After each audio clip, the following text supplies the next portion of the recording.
क्या आपने कभी सुनी है एक गूंगी राजकुमारी की कहानी? एक ऐसी लड़की जिसने शब्दों के बिना अपनी बुद्धिमत्ता और ताकत से एक राज्य को बचाया। यह कहानी है राजकुमारी त्रिशा की, जो एक गूंगी होते हुए भी अपने राज्य को संकट से बचाती है। आइए जानें कैसे उसने अपनी चुप्पी को अपनी सबसे बड़ी ताकत बनाया और अदृश्य युद्ध जीतकर इतिहास रचा। राज्य शिवगढ़ एक समृद्ध और शांतिपूर्ण राज्य था, जहाँ के लोग अपनी संस्कृति और संपन्नता के लिए प्रसिद्ध थे। यह राज्य नदियों, हरे भरे खेतों और शानदार किलों से भरा हुआ था, लेकिन इसके दिल में एक छिपा हुआ डर था। वह डर था कालधरा राज्य। कालधरा के राजा अधिराज ने कई बार शिवगढ़ पर आक्रमण की योजना बनाई, लेकिन हर बार शिवगढ़ ने किसी तरह खुद को बचा लिया था। हालांकि राजा प्रकाश सिंह अब बूढ़े हो चुके थे और उनका स्वास्थ्य खराब था। उनका मन भी इस बार डर से भर गया था, क्योंकि कालधरा की सेना अब और भी ताकतवर हो चुकी थी। राजकुमारी त्रिशा, जो जन्म से गूंगी थी, अपने राज्य के भविष्य को लेकर बहुत चिंतित थी। दरबार में जब इस बात की चर्चा होती कि राजगद्दी का उत्तराधिकारी कौन होगा, तो त्रिशा को हमेशा नजरअंदाज किया जाता था। दरबारी उसकी गूंगापन को उसकी कमजोरी मानते थे, लेकिन त्रिशा की आंखों में एक अजीब सी चमक थी, जो सबको बता रही थी कि वह किसी से कम नहीं थी। राजा ने एक दिन घोषणा की कि वह अपनी बेटी त्रिशा को उत्तराधिकारी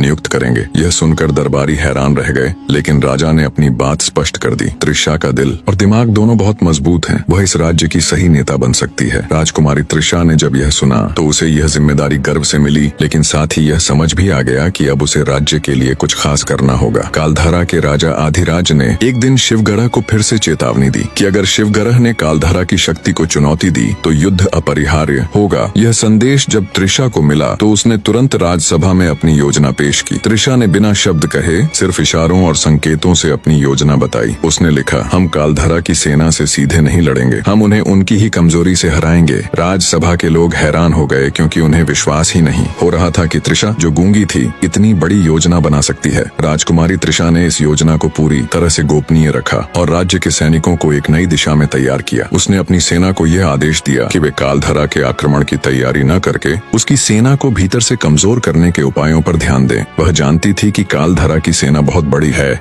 लेकिन उसकी सेना का मनोबल उतना मजबूत नहीं है। त्रिशा ने अपने सैनिकों को कालधरा की सेना में अफवाहें फैलाने का निर्देश दिया। उसे यह यकीन था कि अगर कालधरा के सैनिकों के बीच अविश्वास फैला दिया गया तो वे खुद ही अपनी हार स्वीकार कर लेंगे। वह इस पर विश्वास करती थी कि सबसे बड़ा युद्ध कभी सैन्य बल से नहीं बल्कि दिमाग से लड़ा जाता है। त्रिशा के आदेश के बाद शिवगढ़ की सेना ने अपना काम शुरू किया। सैनिक कालधरा के किले के आसपास चुपचाप घूमने लगे और अफवाहें फैलाने लगे। तुम्हारा सेनापति तुम्हारे खिलाफ साजिश कर रहा है, वह तुम्हें युद्ध में मारने के लिए भेजेगा। कुछ दिन बाद कालधरा की सेना के अंदर यह अफवाहें फैलने लगी। सैनिकों में भ्रम पैदा होने लगा और हर एक सैनिक अपने साथी पर शक करने लगा। इस रणनीति ने कालधरा की सेना को आंतरिक रूप से कमजोर कर दिया। साथ ही त्रिशा ने कालधरा के किले के आसपास गुप्त रास्तों पर शिवगढ़ के सैनिकों को तैनात किया। उनका लक्ष्य सिर्फ युद्ध से बचना नहीं था, बल्कि कालधरा के सैनिकों को उस किले तक न पहुंचने देना था। जब कालधरा के सैनिकों को यह महसूस हुआ कि उनके पास कोई रास्ता नहीं बचा, तो उनका मनोबल पूरी तरह टूट चुका था। इस दौरान त्रिशा ने अपने गुप्त संदेश भेजे, जिनमें लिखा था, आपका सेनापति आपको धोखा दे रहा है, अब समय आ गया है कि आप अपने सच्चे दुश्मन को पहचानें। यह संदेश कालधरा के सेनापति तक पहुंचा और उसे यह विश्वास होने लगा